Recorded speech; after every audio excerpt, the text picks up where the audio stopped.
So first up, to check that your calculator is in degree mode, you type in sine of 30, and if you don't get out 0.5, then you need to change what mode it's in. On a TI-83, TI-84 calculator, you'd press mode. It's one of the buttons towards the top there. You'd press mode, and then go down and select degrees, and press enter on that, and then redo the calculation and make sure you can get the right number out. All right, so once you can get sine of 30 equaling 0.5, then we can go ahead and proceed. I'd like you now to go ahead and calculate each of these three values. All right, so for the first one, we're doing sine of 60 degrees. When we plug that into our calculator, we should be getting this big, long decimal. But our final answer here, we're told that we need to round our final answer to 4 decimal places. So in order to do that rounding, we're going to go out to the 4th decimal, which in this case is where the 0 is, and we're rounding to that place. Now in order to round to that place, we then look at the one next digit, which is the 2. And if that number is 5 or more, we round it up. So the 0 would become a 1. If it's not 5 or more, so in other words, if it's 0 through 4, it stays the same. So since this is a 2, it's going to stay a 0. And so our rounded answer then is 0.8660. I'm going ahead and writing in the 0 here because it shows that it's accurate out to that 4th decimal place. Next up is cosine of 45 degrees. When you plug that in your calculator, you get another huge long decimal. And again, we're trying to round to 4 decimal places. So in this case, that's going to be cutting off after the 1. So I'm looking at that next decimal place, which is where the 0 is. Since that is not 5 or more, it's going to stay 71. So that's our final answer here, 0.7071. And then finally, for the tangent of 85, we get this big long number. Now, one little side note here, just kind of give you some instincts about sine, cosine, and tangent. Anytime you do sine or cosine of a number, it's going to give you a number that is less than 1. So you'll notice here for both of these numbers were both less than 1. Tangent, however, does not follow that rule. Tangent can actually be less than 1. It can also be a very huge number. So just be aware that tangent's a little bit different in that regard. All right, so we do tangent of 85. We get that big long decimal. I need to round it to the 4th decimal place. So I'm looking at that one next digit, which in this case is the 5. Since that is 5 or more, it means I am going to round up. So when I round up, it only affects the last digit of my decimal there. And so it's going to become 11.4301. One question I hope you were coming up with as you looked at these is, what's up with the parentheses? Because you'll notice the first one, there's no parentheses. The second one, though, I did put parentheses around it. The third one, there's no parentheses. What is the deal with that? What are the parentheses doing? And I'm putting this here so that you can see that the parentheses actually are doing nothing in particular. Because it's just 45 on the inside, we can leave the parentheses off if we want to, or we could include them where there aren't parentheses. Either way would be fine. They both work. The time when you would have to use parentheses is only if we get really complex and we get to like sine of x plus 2 or something like that, where we got to keep track of multiple things being inside of sine. So otherwise, the parentheses are completely optional. It'll work both ways. Next up, we're going to be calculating these values. So first up, we see this sine to the power of negative 1 of 0.4. And it's a question of what's up with that. What's that power of negative 1 doing? Well, we actually read this sine to the power of negative 1 of 0.4 as the inverse sine of 0.4. It's actually making it the inverse sine. The inverse sine basically means it's the opposite of sine. It undoes what sine does. It's the opposite of it. So this is actually on your calculator. Almost all calculators, it's in the same place. On almost every calculator, you're going to go second and then press the sine button. Now, to check and make sure that you're able to get the right number out for that first one, you should be getting this big, long decimal. And if you're getting that, then you know you've done your calculation right, and then it's just a matter of rounding. When rounding this answer, notice this one, I gave you something different to round to. When you're doing trig, you always got to pay attention to what you're being told to round a particular answer to. This one says 2 decimal places. So I go to 2 decimals after the decimal place. So and that means I'm doing the 5, 7. And again, I need to look at that one next digit, which is the 8. So that tells me, since that's an 8, that I am going to have to round the 5, 7 up to be a 5, 8. So then that's your final answer for the inverse cosine of 0.4. The second one is the inverse cosine of 0.75. Again, the parentheses, you can include the parentheses if you want to, or you can leave them off. It means the exact same thing. We go ahead and do that calculation of the inverse cosine of 0.75. You should be getting an answer here that looks like this. Big, long decimal, of course, 41.4096, and so on and so on and so on. But we don't, of course, need to write down that whole thing.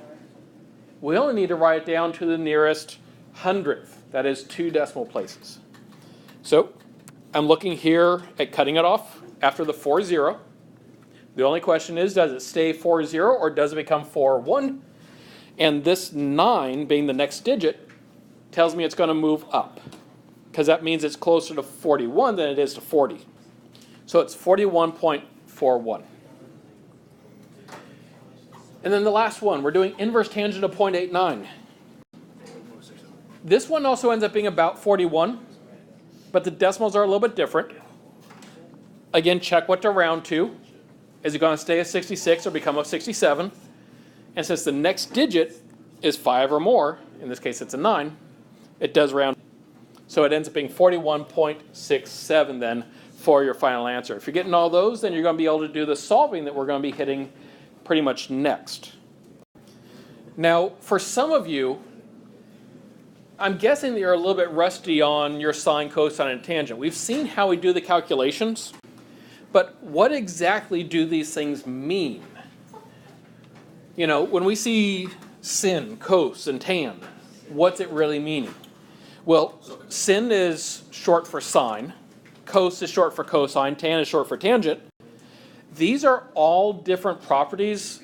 These are these constant ratios within a right triangle. Now, we're going to be touching on this a little bit today, but I'm not going to give you a whole bunch of stuff to do with this part today, but rather we want to see it, we want to kind of get a reminder of it, and then we're going to be coming back to it and using this stuff even more tomorrow. So, a little quick refresher here. In a right triangle, you notice we can name the sides opposite, adjacent, and hypotenuse. Now the hypotenuse is always the longest side.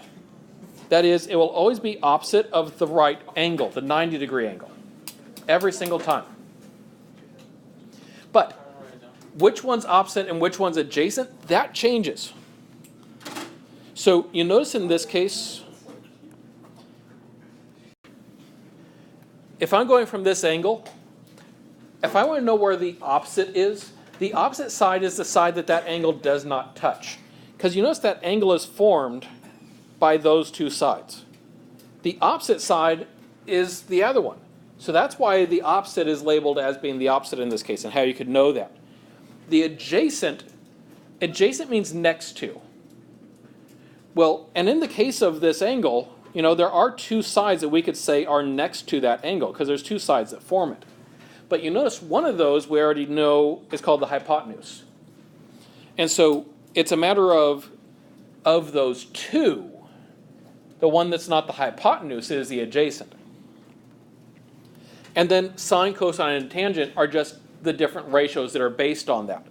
So sine will always be the opposite over the hypotenuse, for instance. And cosine and tangent, you can see the definitions there. Now, if you recall first seeing this in geometry, you may remember a way to remember what sine, cosine, and tangent equal. You remember SOHCAHTOA. This is a little mnemonic device to help you remember what sine, cosine, and tangent all equal. Because in SOHCAHTOA here, the S stands for sine. And what did sine equal again? Opposite over hypotenuse. And so you can see it tells us that sine equals opposite over hypotenuse. All the information is there. It helps us keep track of it. So cosine. Well, that's got to be next. That's what that C is. Cosine equals what?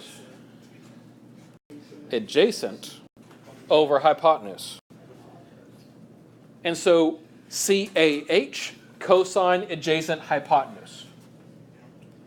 Then finally, the TOA. What's the T stand for? Tangent. And the O and the A mean the same things they did before.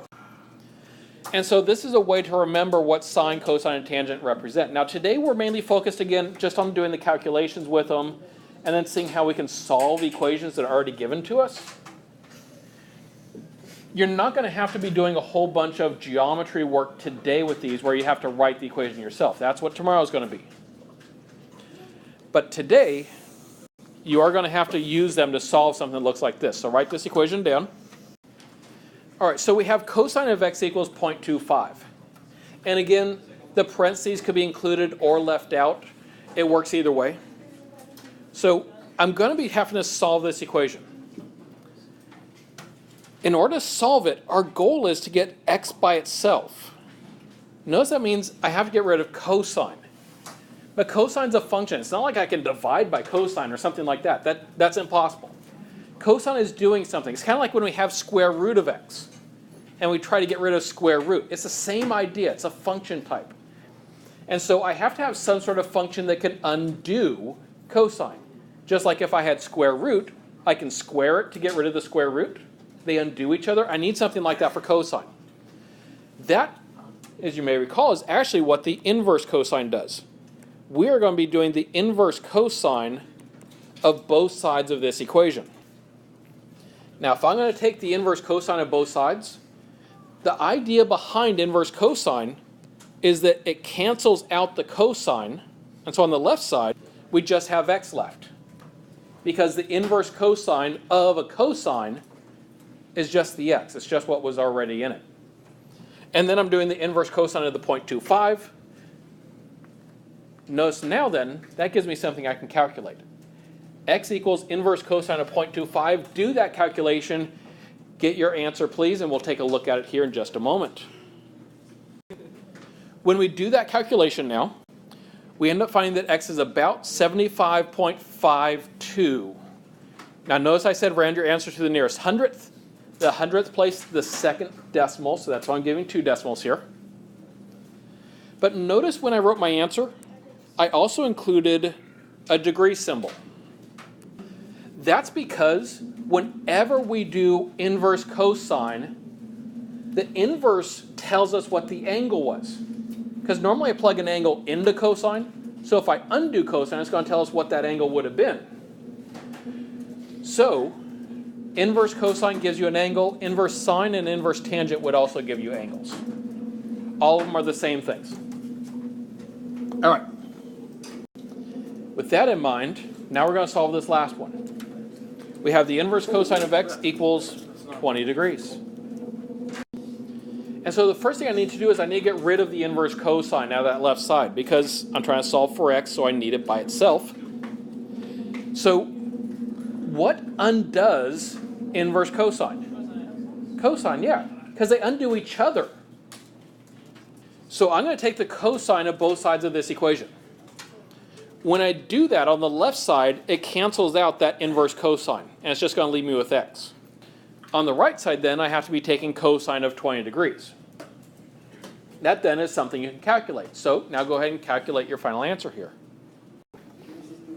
And when we do that calculation, if x is going to equal the cosine of 20, then we end up finding that x equals about 0.94.